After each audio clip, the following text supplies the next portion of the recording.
Welcome to this week's edition of the Weekly Traveler. I'm Steve Glenn. I'm Paul Glenn. Paul, I'm sounding like a squeaky wheel little frog here. over there. I'm a frog, but we're going to get through this today. Hey, we've got a cool deal. For the last 4 decades, I've been in the travel business. How many decades for you? Just over 3 for me. Over 3. I've come up with Steve's 7 levels of progression of travel, or the progression for a traveler. And what I've noticed is travelers travel based on their confidence level. Comfort Level. Comfort level and confidence Yeah, level. and it's amazing how they kind of conquer one level and then go to another level. And so I thought, wouldn't it be great to document that? Outline it. So today we're going to talk about it. Okay. So you can shoot holes in it. All right. But I put classifications on this, and I may want to reclassify some of these. But here we go. These are what I've identified as the progressions of travel that highlight the evolution of a traveler who experiences, they kind of experience and then take another step. I think this is actually really cool when you look at it and take a step back to 30,000 feet, because it can kind of help you to understand what the next steps are when you just figure out where you really want to end up when you get to that bucket list. And this doesn't mean that somebody doesn't go from step 1 to step 3 or step 3 to step 7. It just means that this is kind of how people can absorb the next step. But it might tie to how they would jump. You know, if you go from 1 to 3, you may do something that's going to be escorted instead of traveling on your own. That way you do have some of that comfort and confidence that we talked about. You bet. Here we go on the 7 levels of the progression of travel.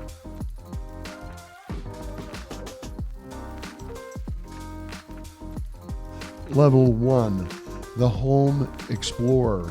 This traveler basically sticks to driving trips, visiting friends and relatives and family, and nearby. They don't really like complexity of travel. This is simplicity of travel. They like the comfort of what they're used to. Home. Yeah. Yeah. But they also, and that's the thing, a lot of times we overlook it because we do travel so much. There are so many beautiful things to experience in the United States when you look at the national parks and all those types of things. So I think there's something to that, to where, many people are fulfilled by it. Plus, that's the cheapest, most economic way to travel. You bet. Level number 2, the domestic adventurer.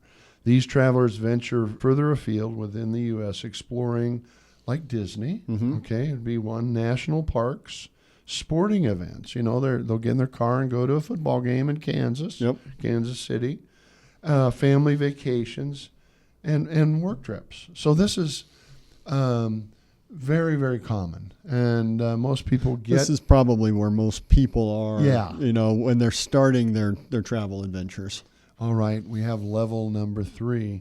I called it the Gateway Globetrotter, but really, I might call it the North American Globetrotter. Okay, yeah, that would make sense. Because these are ready to cross some borders. You get a passport. Explore Hawaii, which doesn't need a passport, but Mexico and the Caribbean. They do that on cruises. They do that with resort vacations. And they've taken their first step into international travel, but not too far. Yeah, well, some of this though also is driven just based on where we're from. Being in the Midwest, that Mexico Caribbean, that cruise, that's something that this time of year, especially when it's negative 20 degrees for wind chills, you want to get away. So that kind of gets pushed, and that's what a lot of people do for their first adventures away from the U.S. We see a lot of these travelers on social media. I know last night I noticed people that were jumping on a cruise. That's these people. They like to say 80 degrees and it's 20 degrees in Lincoln. So they're doing a little bit of bragging rights. All right, that's level 3. Level 4, the European pioneer. Okay. Well, they've got a passport in hand, right?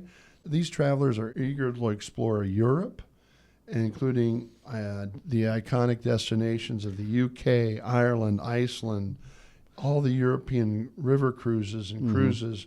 They're comfortable with international flights now.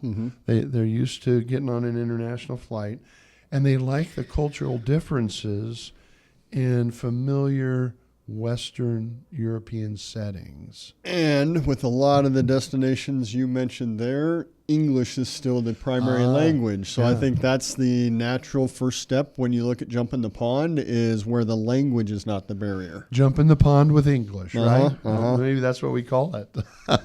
Level 4. Level 5, the cultural connoisseur. These travelers, they have a deepen their love for Europe by exploring countries like Greece, Germany, France, and Spain. They embrace that model of transportation with trains, European trains, and then they like to expand into Scandinavia, Croatia, Portugal. They enjoy their food and their wine. Once they kind of go that next step into food and wine, and they like to step into that new culture of people in Europe. But this is where it really gets out of your comfort zone, because of the language barrier. And you're gonna have some challenges that you don't have with anything prior, and so you've got to be comfortable and confident with technologies or whatever it may be to help you maneuver some of the things that you're going to experience. These people also step up to business class on airline tickets and sneak into 5-star hotels when there's a great deal, especially off season. So that's level 5, the cultural connoisseur. Level 6, the global pathfinder. And when they go beyond Europe, these travelers they've gotten Europe conquered, right? So now they're going to go into Dubai, Israel, Australia, South America. They're confident now. They're navigating diverse global regions.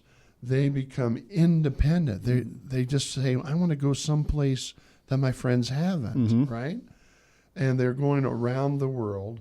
These are basically the top 5% of travelers in the U.S. If they can't travel business class or first class, they're not going to go. They're not going to go. All right. They're basically say, I'm going to do this right. I know it costs more money.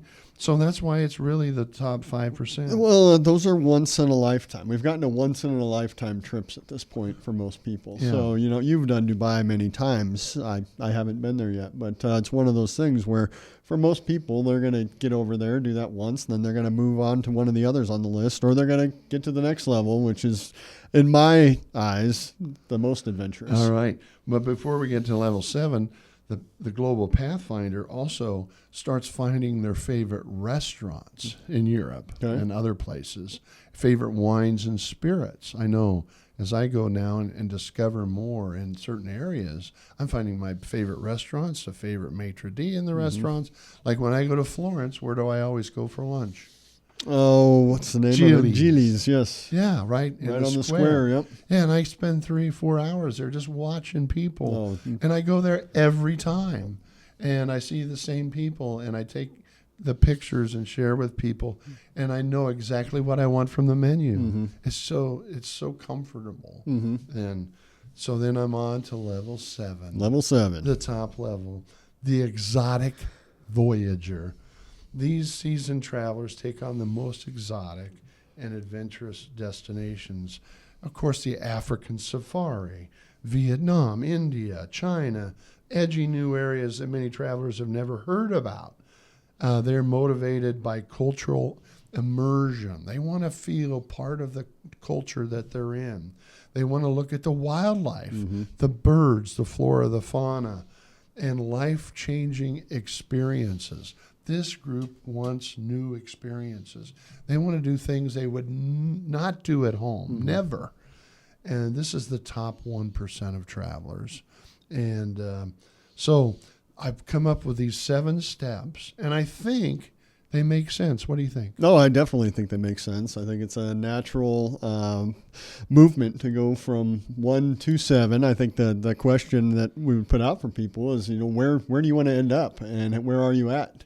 So how do we help get you there? Because, myself, the exotic voyager is definitely the goal. But outside of China for work, those are all places that I haven't had the opportunity. Are you the global pathfinder? I would level 6? say at this point that's probably what I would qualify as outside of being to China. But again, that was just for work, and I did sneak to the Great Wall when I had a free day with a long layover up in Beijing. But Snurdly, where are you at? I'm probably a level 4 right now. The European pioneer, because you got a passport. You've been just to Italy, right? Yeah. Been to Italy, but you're of a Southwest companion pass. But anyway, so ladies and gentlemen, thank you for joining us today on the Weekly Travel Alert. This is sponsored by Executive Travel. Please visit us on the web at executivetravel.com, and you can call us at 402-435-8888. I'm Steve Glenn. I'm Paul Glenn. Please like, subscribe, share, and add any comments or feedback below on topics that would be of interest for future episodes. Thank you for joining us, and we'll see you next week.